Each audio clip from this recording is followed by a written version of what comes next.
Live from New Delhi, you're watching DD India Live, India's voice to the world. I'm Preeti Kaur. Coming up in the next 30 minutes. Indian Prime Minister Narendra Modi pays homage to memory of freedom fighter V.D. Savarkar in Marseille. Will pay tributes at Mazag War Cemetery with French President Macron. Inauguration of Indian Consulate General also on the agenda.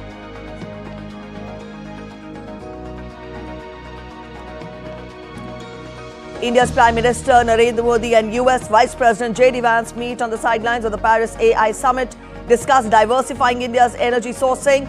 PM Modi to visit US on the second leg of his two-nation visit. US President Trump reiterates his idea of owning a rebuilt Gaza Strip under US authority, faces pushback from visiting Jordanian King Abdullah II. Egypt to present a vision for reconstruction without exiling Palestinians. Israel threatens to resume Gaza fighting if hostages not released by Saturday. Trump also reiterates Saturday deadline for Gaza hostage release.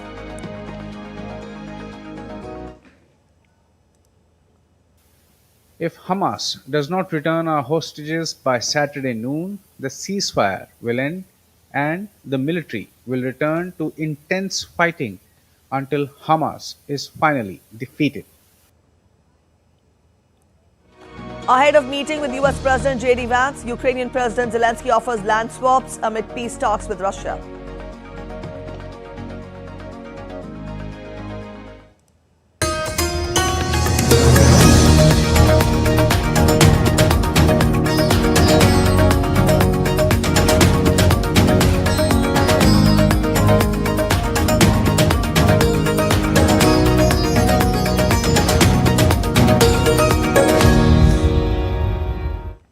After the Paris leg of his France visit, India's Prime Minister Narendra Modi arrived in the historic French city of Marseille.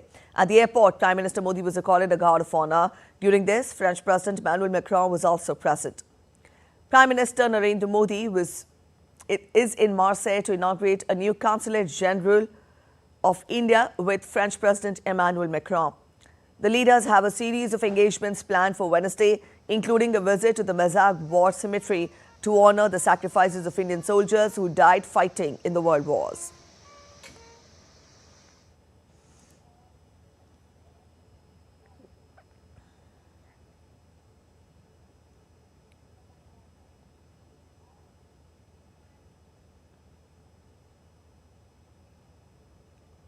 India's Prime Minister Narendra Modi, in a social media post on X, spoke of Marseille and how the city holds special significance in India's quest for freedom.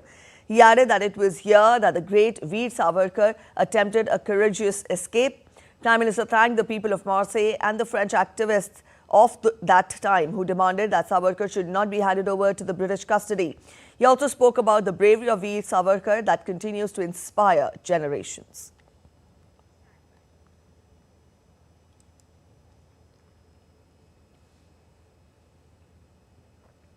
Upon its arrival at the hotel in Marseille, Prime Minister Modi received a rousing welcome from the joyous members of the Indian diaspora.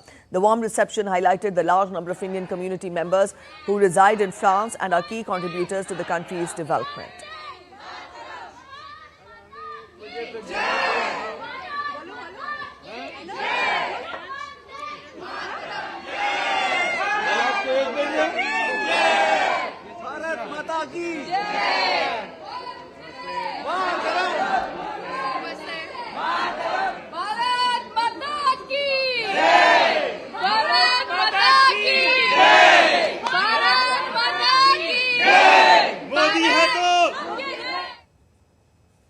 All right, GD India's Jessica Taneja joins us from Marseille. Jessica, good morning. Take us through Prime Minister Modi's visit to the port city of Marseille and what all is expected through the day.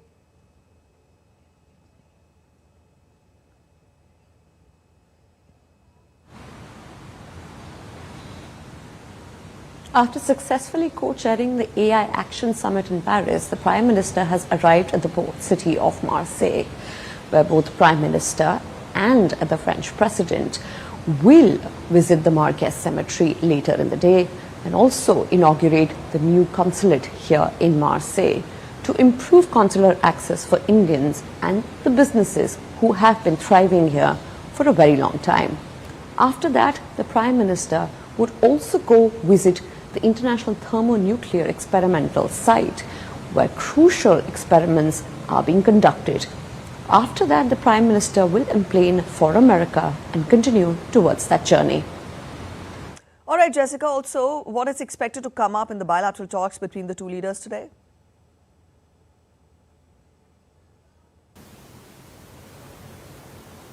Well, Prime Minister Narendra Modi and French President Emmanuel Macron will hold bilateral talks and not only focus on key issues in areas of cooperation that we've seen in the past, for example, civil nuclear cooperation, space as well as defense. You can also see some movement in other areas such as cybersecurity, sustainable development, digitalization and other sectors that will come up for discussions when the two leaders meet here in Marseille. All right. Thank you, Jessica, for joining in with those inputs. After participating in the AI Action Summit in Paris, India's Prime Minister Narendra Modi addressed the India-France CEO Forum. In his address, Prime Minister Modi mentioned that by 2047, people of India have set the goal of making the country a developed nation. He invited the CEOs present at the CEO Forum to join in India's journey of development.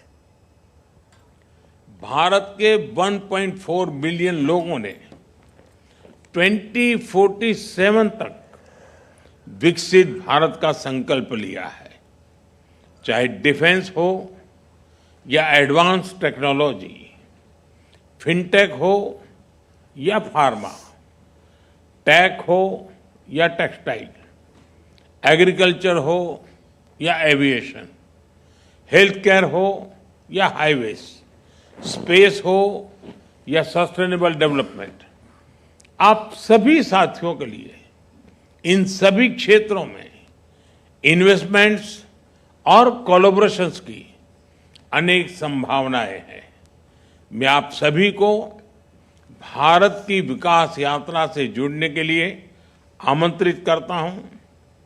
जब France की finesse और भारत का scale मिलेगा, जब भारत का pace और France का precision मिलेगा, जब फ्रांस की टेक्नोलॉजी और भारत का टैलेंट मिलेगा, तो सिर्फ बिजनेस लैंडस्केप ही नहीं, ग्लोबल ट्रांसफॉर्मेशन होगा।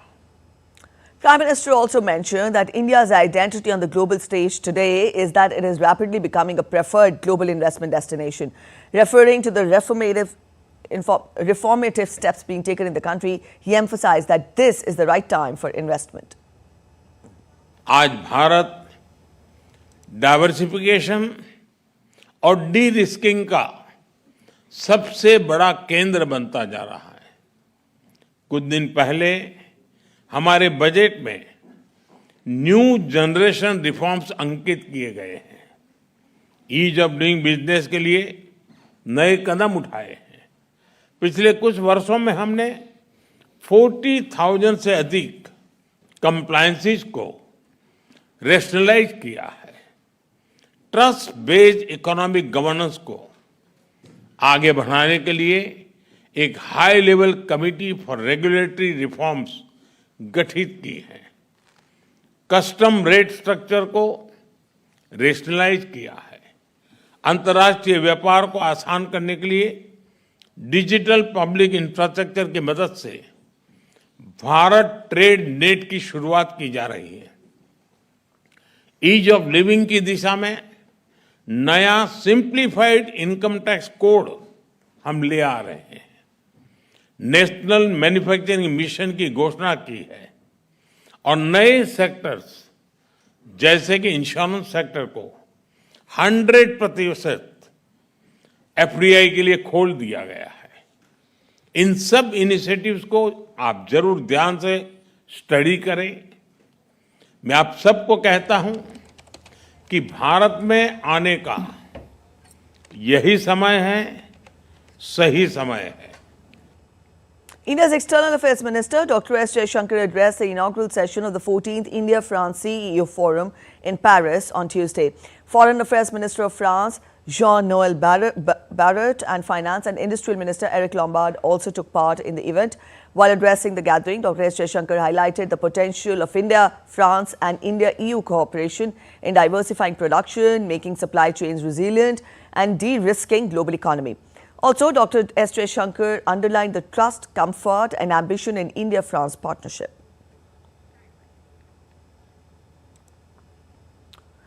India's Prime Minister Narendra Modi met US Vice President J.D. Vance and his Indian-Norwegian wife Usha along with their two young sons on the sidelines of the AI Action Summit in Paris on Tuesday.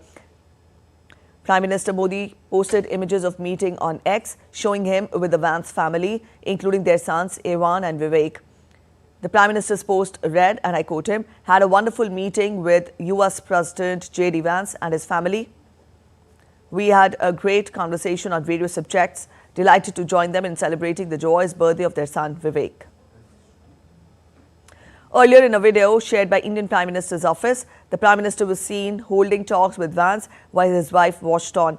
It came soon after Vance's address at the summit, in which he welcomed Prime Minister Modi's positive stance on AI as co-chair of the conference with France. India's Prime Minister Narendra Modi and French President Emmanuel Macron co-chaired the AI Action Summit in Paris, which saw participation from world leaders and tech experts. Prime Minister Modi spoke on India's AI perspectives and priorities. The event focused on inclusivity and sustainable AI, ending with the leader's statement on safe AI governance. DD India's Tapas Bhattacharya reports from Paris.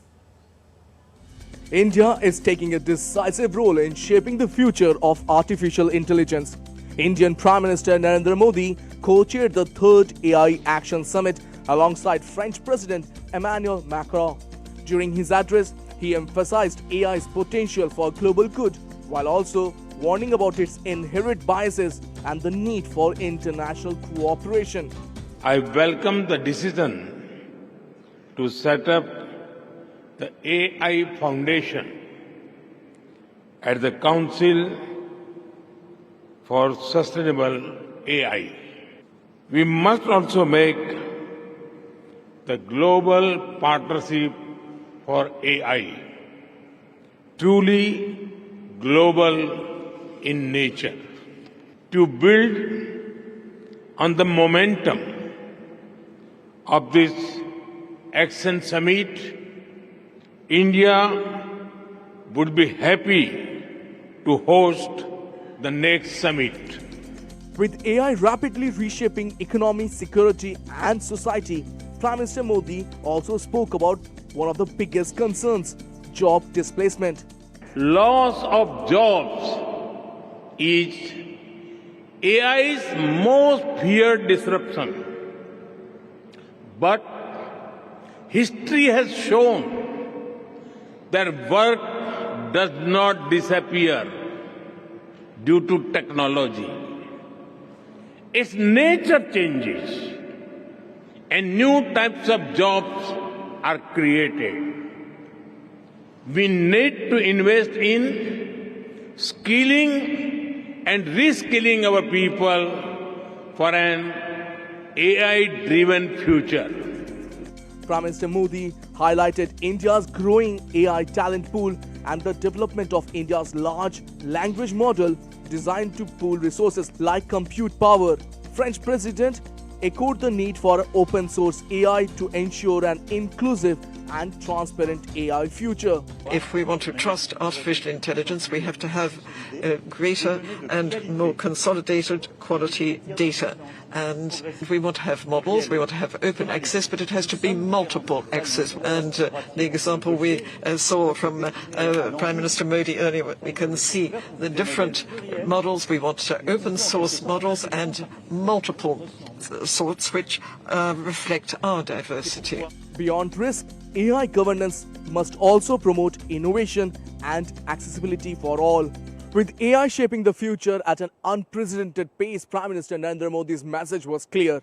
Innovation must go hand in hand with responsible governance. As global leaders deliberate, the focus remains on making AI inclusive, transparent and accessible for all.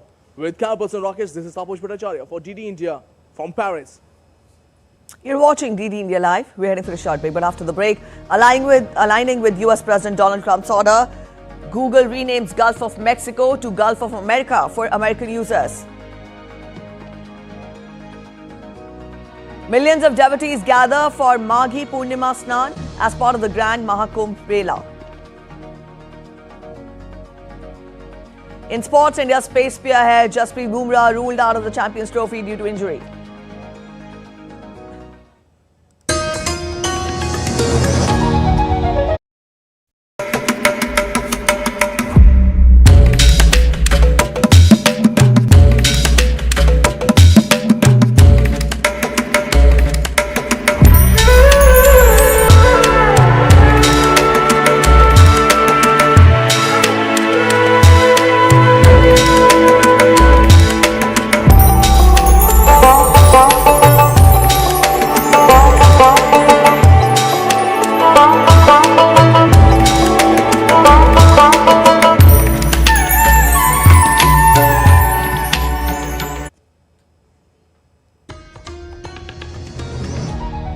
Welcome back. After the break, you're watching DD India Live.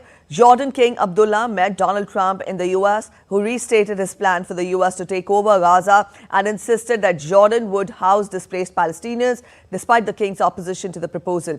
Trump said he would not budge on his idea that involves moving the Gaza Strip's shell-shocked residents and transforming the conflict-ravaged territory into what he billed a Riviera of the Middle East. It's a war-torn area. We're going to take it.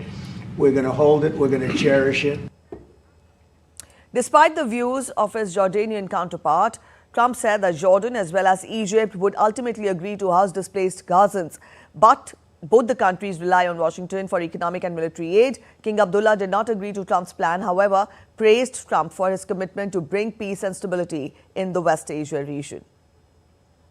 Mr. President, I truly believe that with all the challenges that we have in the Middle East, that I finally see somebody that can take us across the finish line to bring stability, peace, and prosperity to all of us in the region. And it is, I think, our collective responsibility in the Middle East to continue to work with you, to support you, to achieve those lofty goals.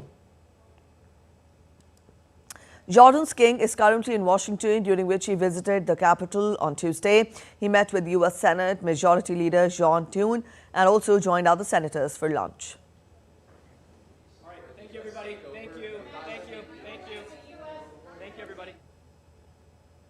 Egypt, on its part, spelled out its plans to offer a comprehensive proposal to rebuild Gaza while ensuring Palestinians remain on their land. It said it is looking forward to cooperating with U.S. President Donald Trump to reach comprehensive and just peace in the region. This came while Egypt rejected any proposal to allocate land to Gaza residents. Meanwhile, Israel's Prime Minister has warned Hamas that it will end the ceasefire in Gaza and resume intense fighting if the Palestinian group does not return our hostages by Saturday noon. Following which, Hamas said it was committed to the Gaza ceasefire deal, but said that Israel had failed to abide by its commitments. It added that Israel was responsible for any complications or delays in the hostage release process. After nearly 16 months of the conflict, Hamas has gradually been releasing hostages since the first phase of the ceasefire began on January 19th. But on Monday, it said that it would not free anymore until further notice over acquisitions Israel was violating the deal. Meanwhile, the delay in release of hostages has angered Trump, who on Tuesday proposed that Israel cancel the agreement altogether and let hell break out unless all of the hostages were returned by Saturday.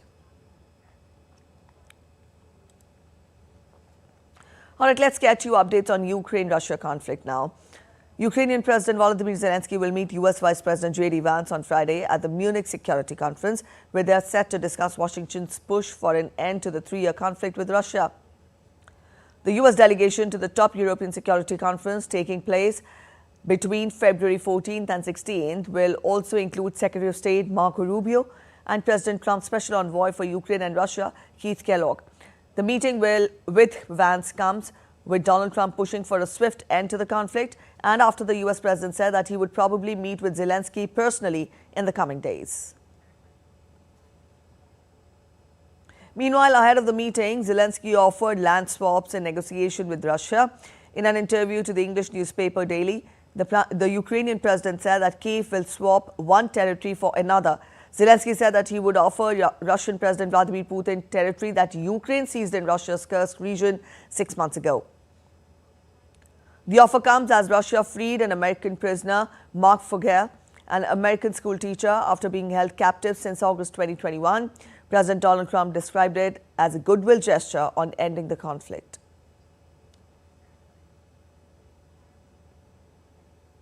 As Trump is counting on a quick peace agreement with Russia and Ukraine, U.S. Secretary of Defense Pete Hegseth, during his first trip overseas to Germany, said that Trump's administration will not be sending U.S. troops to Ukraine. The Defense Secretary also said that Trump is committed to delivering a peace deal between Ukraine and Russia. Would you be open to sending U.S. troops into Ukraine to track weapons shipments? We are not sending U.S. troops to Ukraine. Google renames the continent Gulf of Mexico to Gulf of America for U.S. users on its platform. This change, which appeared in Google Maps and search results for U.S. users, has raised eyebrows, as the Gulf of Mexico is a long-established geographical name recognized internationally. While Google has not provided a detailed explanation for the change, although there is speculation that the update aimed at simplifying place names for users from the U.S. Amid the controversy, Associated Press said that its White House reporter was barred from an event with Donald Trump over reporters' refusal to follow his order renaming the Gulf of Mexico as Gulf of America. And also, the issue added more fuel to the fire of ongoing discussion on Trump's order to declare Gulf of Mexico to Gulf of America, which also borders Mexico and has always been known by both governments as the Gulf of Mexico. And back home, people across India commemorate the birth anniversary of Guru Ravidas on February 12th as Guru Ravidas Jayanti, a revered 15th century saint and poet who played a key role in Bhakti movement. His teachings emphasized social equality, harmony and justice, inspiring generations. The mystic poet saint played a key role in Bhakti movement and also was a social reformer. He was a strong advocate of the elimination of casteism and gender-based inequality. The occasion is widely observed across northern India, particularly in states like Punjab, Haryana, Himachal Pradesh, Madhya Pradesh and Chandigarh. Celebrations typically include religious processions, devotional music and community gatherings where followers come together to honor his legacy.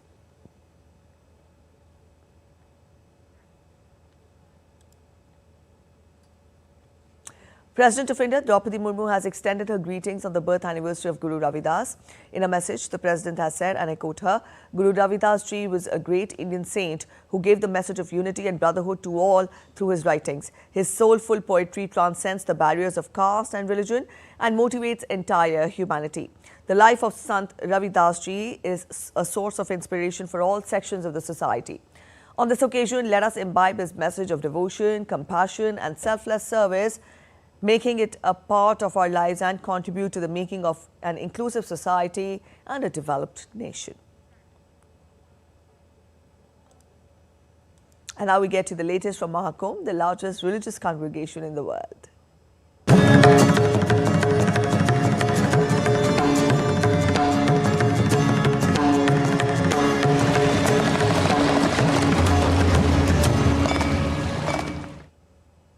Millions of devotees thronged the ghats of Triveni Sangam in North Indian city of Prayagraj to take a holy dip on the occasion of Magh Purnima today. Magh Purnima is a holy occasion for bathing in Triveni Sangam, the confluence of Ganga, Yamuna and Saraswati. It is believed that taking a holy dip on this full moon day cleanses the soul, washes away sins and brings blessings from the divine.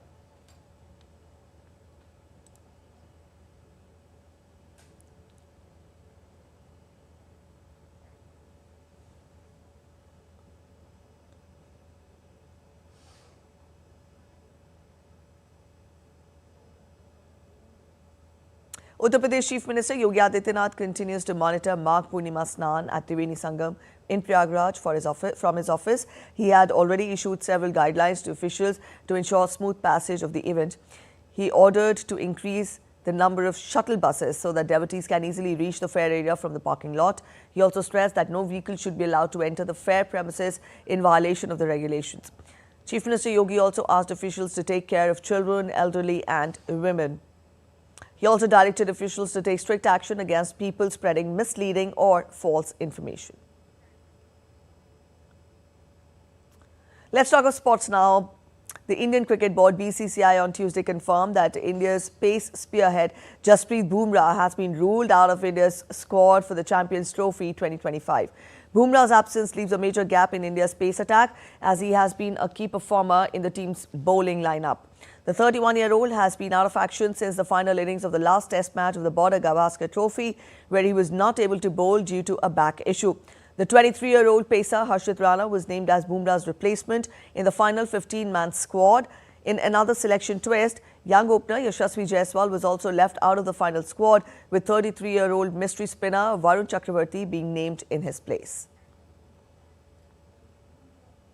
Elephants adorned in glittering costumes, fire dancers and drummers perform as part of a procession in the outskirts of Sri Lanka's capital Colombo to mark the annual Navam Perahera Buddhist festival.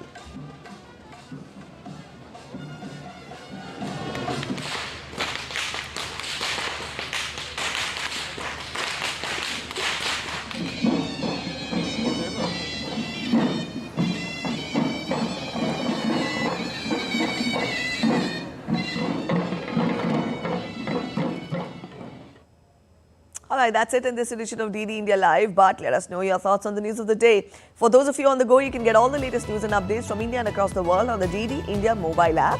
This app is available on both Android and iOS platforms. You can scan the respective QR codes. We'll be back with more news as it breaks here on DD India. I'm Preeti Gaur signing off, and from all of us at in Delhi, thanks for watching DD India Live.